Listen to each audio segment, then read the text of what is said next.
السلام عليكم ورحمة الله وبركاته. الحمد لله نحمده ونستعينه ونستغفره ونؤمن به ونتوكل عليه ونعوذ بالله من شرور أنفسنا ومن سيئات أعمالنا. من يهده الله فلا مضل له ومن يضلله فلا هادي له. وأشهد أن لا إله إلا الله وحده لا شريك له. ونشهد أن سيدنا ونبينا ومولانا محمدا عبده ورسوله أرسل إلى الناس كافة بشيرا ونذيرا وداعيا إلى الله بإذنه وسراجا منيرا. أما بعد فقد قال الله تعالى في كلامه المجيد وفي فرقان الحميد. أعوذ بالله من الشيطان الرجيم. بسم الله الرحمن الرحيم. يا أيها الرسل كلوا من الطيبات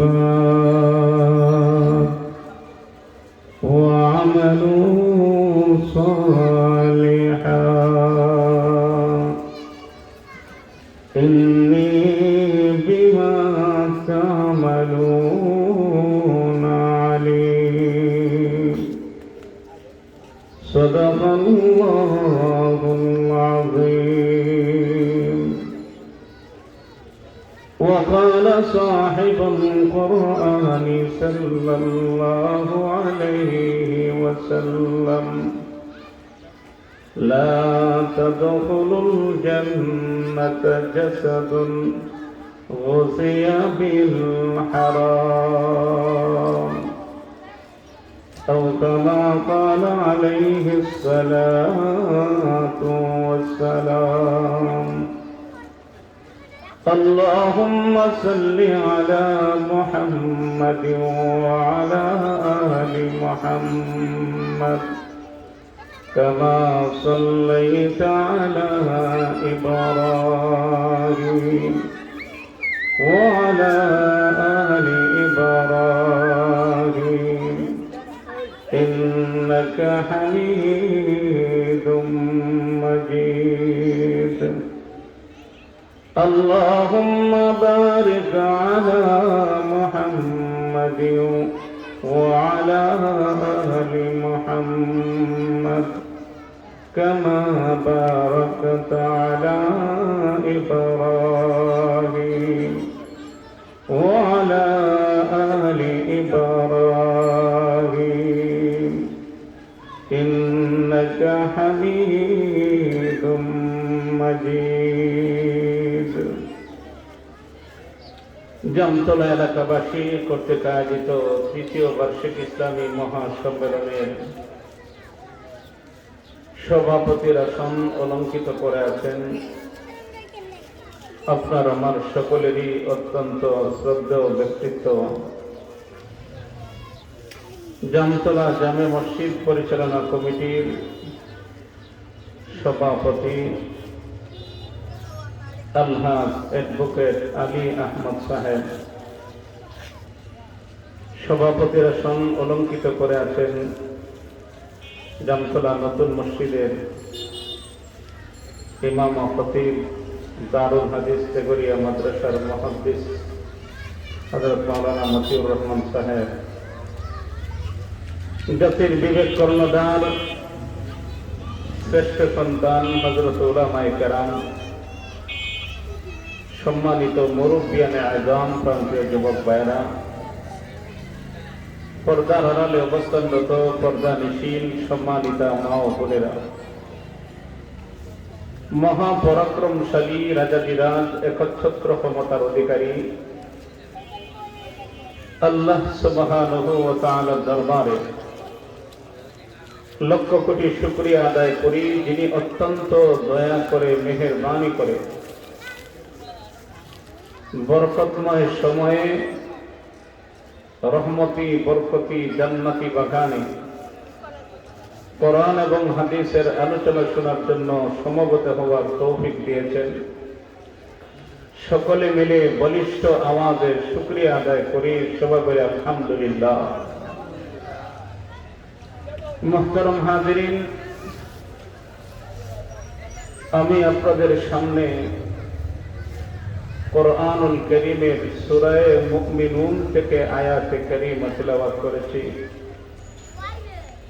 পাশাপাশি নবী জগতের সম্রাট, সব নবীর সেরা নবী, দু জাহানের সরদার সৈয়দুল মুরসালিন হযরত মুহাম্মদ মুস্তাফা সাল্লাল্লাহু আলাইহি ওয়াসাল্লামের অসংখ্য অগণিত আহাদিসে মুবারাকা থেকে প্রসিদ্ধ একখানা হাদিস আমি আপনাদের সামনে তিলাওয়াত করেছি। মহান আল্লাহ তাআলা যদি আমাকে তৌফিক দান করেন, তাহলে তিলাওয়াতকৃত আয়াত এবং নবীজির হাদিসকে সামনে রেখে হারামের মাধ্যমে কি ক্ষতি হয় এবং হালালের মাধ্যমে কি উপকার হয়, সংক্ষিপ্ত আকারে মাগরিবের আযানের পূর্বেই অল্প সময়ের ভিতরেই আল্লাহ তাআলা তৌফিক দিলে এই সাবজেক্টে আলোচনা করার চেষ্টা করব। আমি আমার আলোচনা শুরু করার আগে রোডে যারা দাঁড়িয়ে আছেন, যেহেতু মাহফিলের উদ্দেশ্যে আপনারা এসেছেন, একটু এসে বসে গেলে মাহফিলের পরিবেশটা একটু সুন্দর হয়। যারাই আসবেন একটু কষ্ট করে সামনের দিকে আগায় বসে গেলে মাহফিলের পরিবেশটা সুন্দর হবে। পরবর্তীতে যারা আসবেন এদের বসাটাও একদম সহজ হবে। একজনও দাঁড়িয়ে থাকবেন না, কয়েকজন স্বেচ্ছাসেবকের দায়িত্ব আদায় করবেন, বাকিরা সকলকেই একটু কষ্ট করে বসায় দেন। রাস্তার মধ্যে 4-5 দাঁড়ায় থাকলে ওনাদের দেখা দেখি আরো অনেকেই দাঁড়ায় থাকবে। আমি আমার এই বিষয়টাকে সামনে রেখে আলোচনা শুরু করার পূর্বে সংক্ষিপ্ত আকারে, যেহেতু সময় সংক্ষেপ, একটা ভূমিকা পেশ করব। এই ভূমিকাটা স্মরণ রাখলেই মূল আলোচনাটা বোঝা একদম সহজ হবে ইনশাআল্লাহ। এই পৃথিবীতে আল্লাহ তাআলা আমাদেরকে সৃষ্টি করেছেন, আমাদেরকে সৃষ্টি করেই শেষ না, সকল মাখলুকের মধ্যে আশরাফুল মাখলুকাতকে আল্লাহ তাআলা সৃষ্টির সেরা জীব বানাইছেন। মানব জাতিকে আল্লাহ তাআলা সৃষ্টির শ্রেষ্ঠ মর্যাদা দিলেন।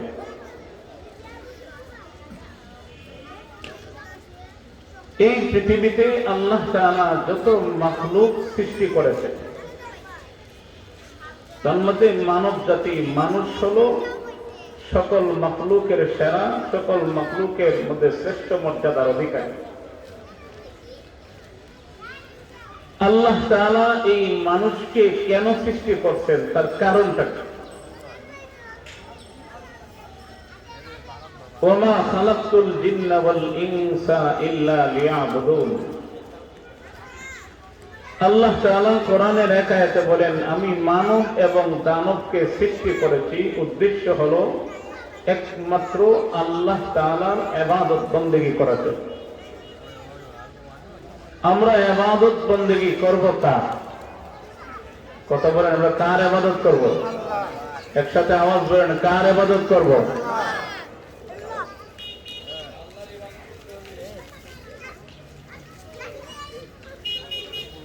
আল্লাহর ইবাদত করার জন্য আমাদেরকে সৃষ্টি করা হয়েছে। আল্লাহ তাআলা কি আমাদের ইবাদতের মুখাপেক্ষী? কথা বলেন, আল্লাহ তাআলা কি আমাদের ইবাদতের মুখাপেক্ষী? নয়, আল্লাহ তাআলা আমাদের ইবাদতের মুখাপেক্ষী নয়। আমরা যদি আল্লাহর ইবাদত করি, করলেও আল্লাহর কোনো লাভ হবে না, না করলেও আল্লাহর কোনো ক্ষতি হবে না। তাহলে ইবাদত বন্দেগী করলে লাভটা হয় কার? যে ইবাদত করবে তার লাভ।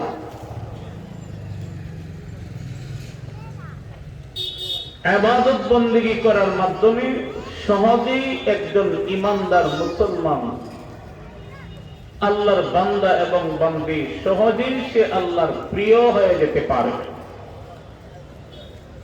ইবাদত বন্দেগী করার মাধ্যমে সহজেই আল্লাহর প্রিয় হওয়া যায়। আমরা যে আল্লাহ তাআলার ইবাদত বন্দেগী করব, আল্লাহ যে দুনিয়াতে আমাদেরকে পাঠাইয়া দিয়েছেন, আবার যুগে যুগে 1,00,000 মতান্তরে 2,24,000 নবী এবং রাসূলকেও আল্লাহ দুনিয়াতে পাঠাইয়া দিয়েছেন। এই কথাটা নবী এবং রাসূলগণ তার উম্মতের কাছে পৌঁছাইয়া দিতেন যে আল্লাহ এক, আল্লাহর সাথে কাউকে শরীক করা যাবে না। আল্লাহর সন্তুষ্টি অর্জন করতে হলে আল্লাহর ইবাদত বন্দেগী করতে হবে। ইবাদত বন্দেগী আমরা আল্লাহর উপাসনা করব, ইবাদত করব। এই ইবাদতটা কিভাবে, কোন সিস্টেমে, কোন পদ্ধতিতে করলে সহজেই আল্লাহর কাছে কবুল হয়ে যায়? ইবাদত আল্লাহর দরবারে মঞ্জুর হওয়ার জন্য পূর্ব শর্তগুলি কি? বান্দা যখন আল্লাহর দাসত্ব করবে, ইবাদত বন্দেগী করবে, এই ইবাদত বন্দেগী আল্লাহর দরবারে মঞ্জুর হওয়ার আগে কিছু পূর্ব শর্ত আছে। আলোচনার শুরুতে এই কথাটা বলেছি, এই পৃথিবীতে যত মাখলুক আছে, সকল মাখলুককে সৃষ্টি করেছেন কে? একটু আওয়াজ ভরে বলেন, কে সৃষ্টি করছেন? আল্লাহ। প্রত্যেকটা মাখলুকই আবার রিজেকের মুখাপেক্ষী।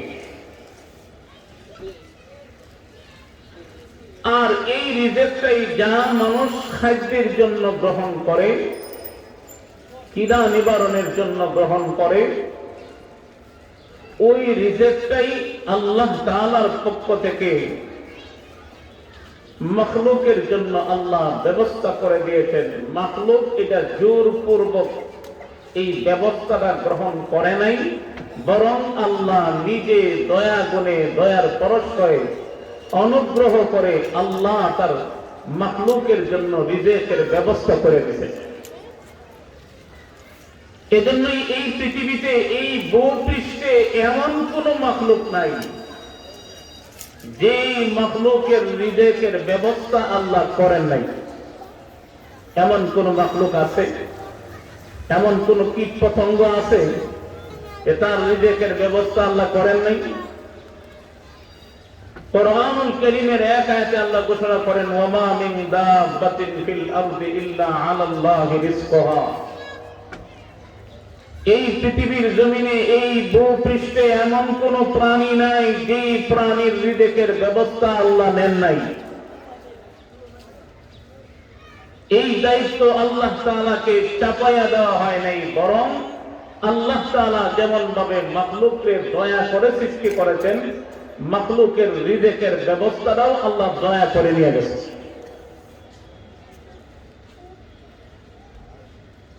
কাজেই আশরাফুল মাখলুকাত সৃষ্টির সেরা জীব হয়ে আল্লাহর ইবাদত বন্দেগী করবে। ইবাদত বন্দেগী আল্লাহর কাছে মঞ্জুর হওয়ার জন্য কিছু পূর্ব শর্ত আছে। তার মধ্যে 1 নম্বরের একটা শর্ত হলো ইবাদত বন্দেগী আল্লাহর দরবারে কবুল হওয়ার পূর্ব শর্তই হলো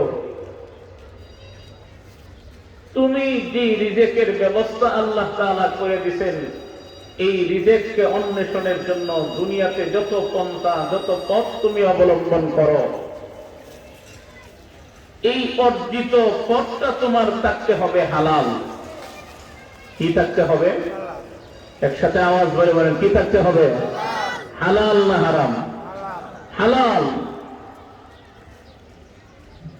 হালাল খাদ্য গ্রহণ করে যদি, হালাল খাবার খেয়ে যদি কেউ ইবাদত বন্দেগী করে, কারণ হালাল খাদ্য গ্রহণ করার মাধ্যমে তার শরীরে এমন একটা আসর পড়ে, এমন একটা ক্রিয়া পড়ে হালালের, হালালটা ভক্ষণ করা মাত্রই সে চক্ষু দিয়ে হালাল পথ দেখবে, হালাল গ্রহণ করা মাত্রই তার হাতের মাধ্যমে হালাল কাজ সংগঠিত হবে, হালাল গ্রহণ করার মাধ্যমে তার পা দিয়ে চলাফেরাটাও হালাল পথেই হবে।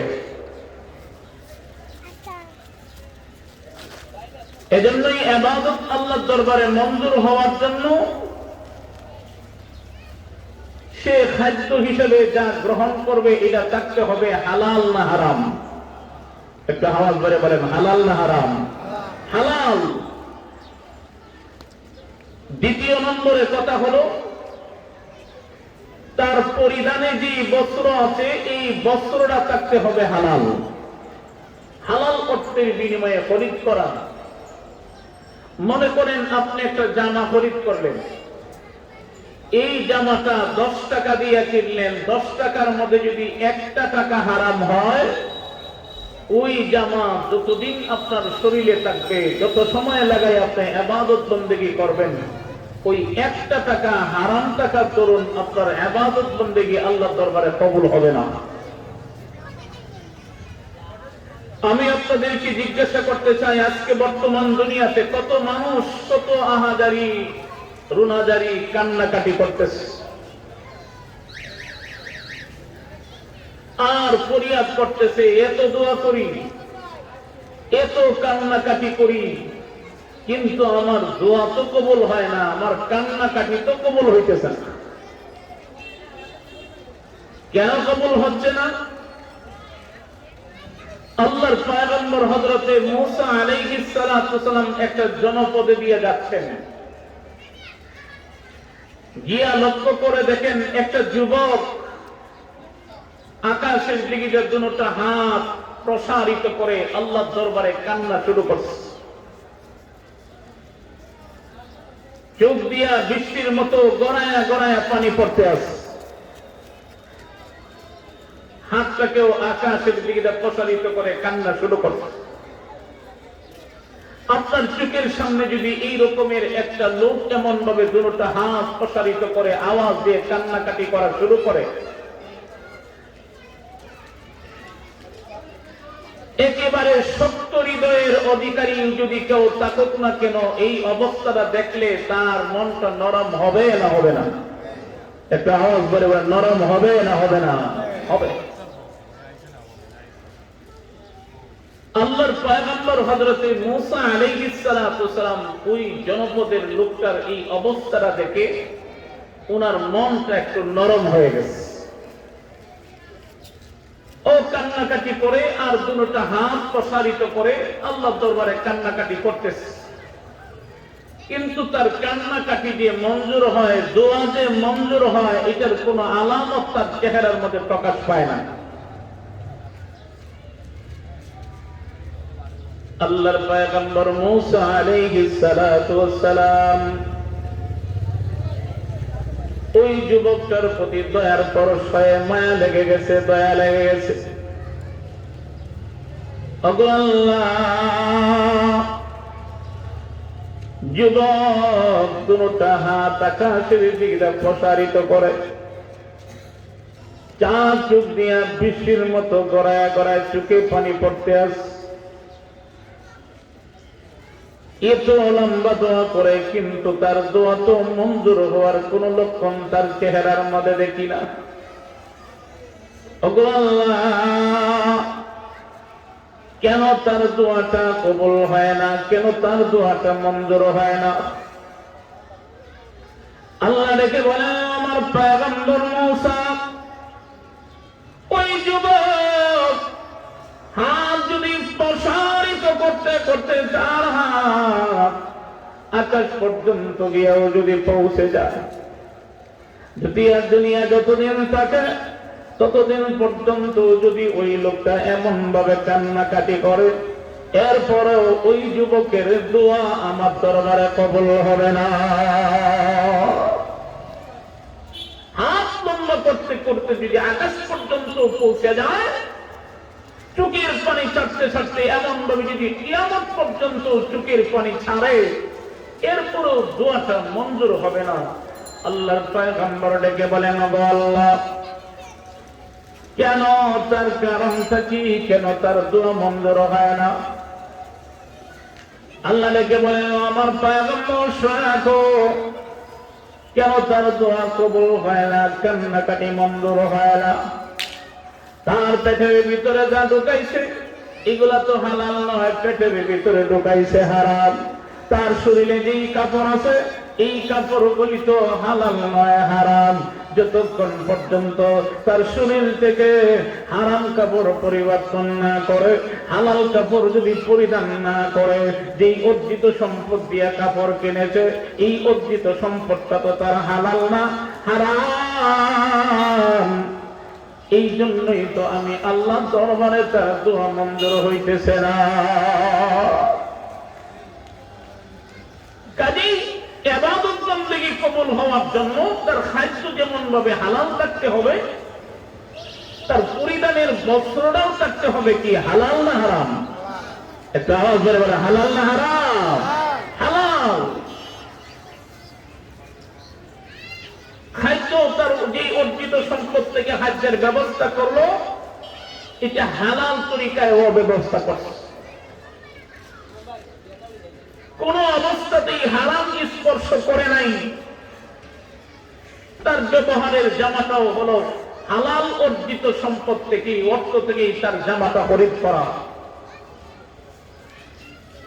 হালাল যদি কেউ খায়, হালাল যদি কেউ হালাল রিজিক যদি কেউ ভক্ষণ করে, তার শরীরের মধ্যে একটা প্রভাব পড়ে, পড়েনি না? পড়ে না? হালাল খেয়ে যদি কেউ ইবাদত বন্দেগী করে, হারাম থেকে নিজেকে বাঁচায় রাখতে সক্ষম হয়, তাহলে ইবাদত বন্দেগীতে আলাদাই একটা মজা, আলাদাই একটা স্বাদ। দারুল উলুম দেওবন্দের পাশে একজন ঘাস বিক্রেতা, নাম হলো শাহজি আব্দুল্লাহ, সারাদিন মাঠে চারণ ভূমি থেকে ঘাস কেটে এনে উনি গিয়া বাজারে বিক্রি করতেন। আর ওই ঘাস বিক্রেতা শাহজি আব্দুল্লাহর কাছ থেকে ঘাসকে খরিদ করে নেওয়ার জন্য কাস্টমারের অভাব নাই। কারণ ওনার ঘাসের একটা বৈশিষ্ট্য ছিল, কোন গাভীকে যদি অথবা কোন মহিষকে ওই ঘাস খাওয়ানো হতো, তাহলে ওই মহিষ অথবা গাভী তখন মাত্রায় দুধ দিত বেশি। আরো আসতে করি সুবহানাল্লাহ। এখন যে খাদ্যটা খাওয়ালে গাভীর থেকে প্রচুর পরিমাণে দুধ পাওয়া যায়, মহিষের কাছ থেকে দুধ পাওয়া যায় বেশি পরিমাণে, ওই ঘাসেই তো ঘাস যারা গাভী পালে, যারা মহিষ পালন করে, এদের বেশি প্রয়োজন দেখা দিবে তো ওই ঘাসটা। এই জন্যই কাস্টমারের এত চাহিদা। সকালবেলায় গিয়ে সিরিয়ালের লাইন ধরে, আমরা যেমন ভাবে ডাক্তারের টিকেট আনার জন্য সিরিয়াল ধরে থাকি, এমন ভাবে শাহজি আব্দুল্লাহর কাছ থেকে ঘাস কিনে আনার জন্য দীর্ঘ লম্বা সিরিয়াল লাইন হয়ে দাঁড়ায় থাকত। কিন্তু উনি আবার এই ঘাস বিক্রি করার ব্যাপারেও ওনার একটা নিয়ম নীতি ছিল। ঘাস বিক্রি করতে গিয়ে উনি আবার নিয়ম নীতির বাহিরে যাইতেন না, কোন স্বজন প্রীতি কে পাত্তা দিতেন না, স্বজন প্রীতিকে উনি আশ্রয় দিতেন না।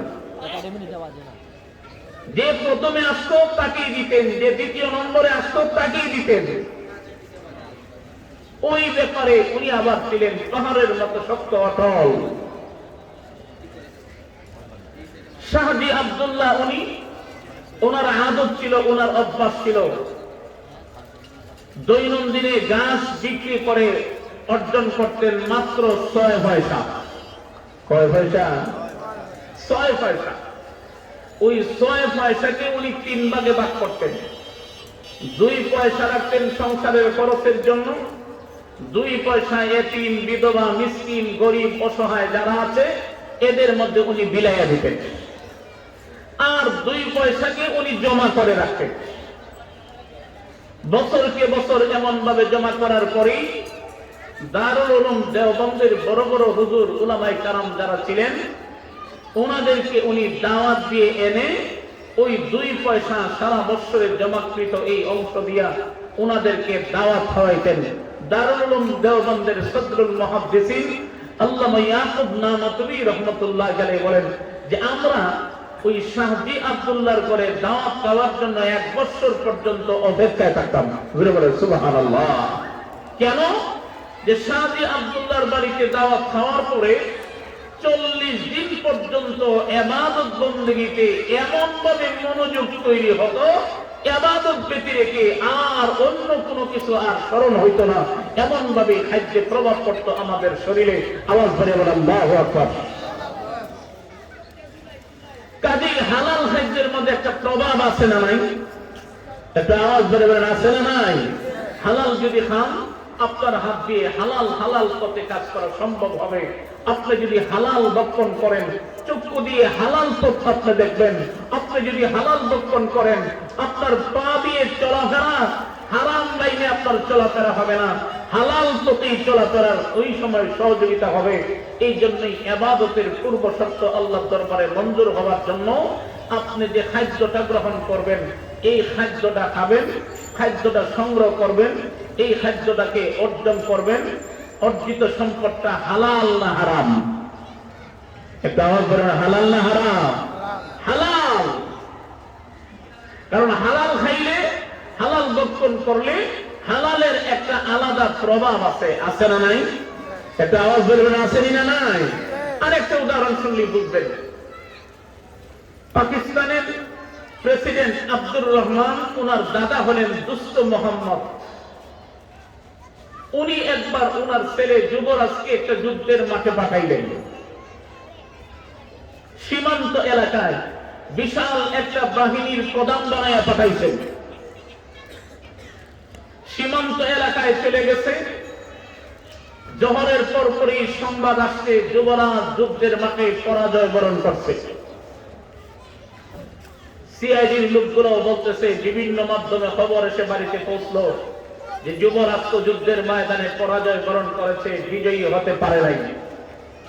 শেষ পর্যন্ত এই সংবাদটা শুনে চেহারা মলিন হয়ে গেছে।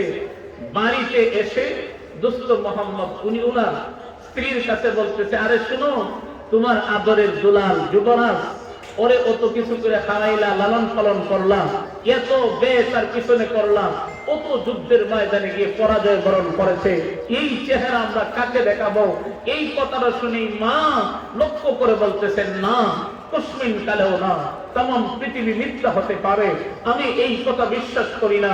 আমার ছেলে কোনোদিন পরাজয় বরণ করতে পারে না, কারণ এই ছেলে পরাজয় বরণ করার কথা নয়।